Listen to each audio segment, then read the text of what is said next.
ஒரு நாட்டுல ஒரு பெரிய போர் வந்துச்சான். அப்ப அந்த நாட்டுல இந்த பவர்ஃபுல்லான தலைமை இல்லாம போனதுனால ஒரு பச்சை புள்ள கையில தான் அந்த பொறுப்பு இருந்துச்சான். அதனால அந்த நாட்டில இருந்த அந்த பெருந்தலைகள்லாம் ரொம்ப பயந்துகிட்டு இருந்தாங்களாம். அந்த சின்ன பையன் அந்த நாட்டோட படையை நடத்துற பொறுப்பை ஏத்துக்கிட்டு போர்க்களம் போலாம்னு சொன்னானா.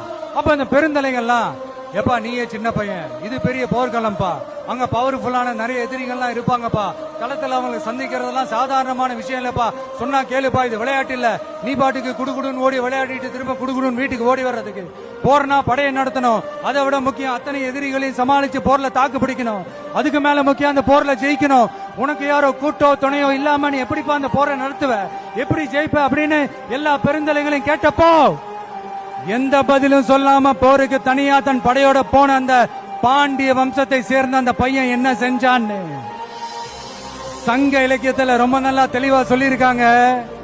படிக்காதவங்க படிச்சு தெரிஞ்சுக்கங்க, இல்லைன்னா படிச்சவங்க கிட்ட கேட்டு தெரிஞ்சுக்கங்க.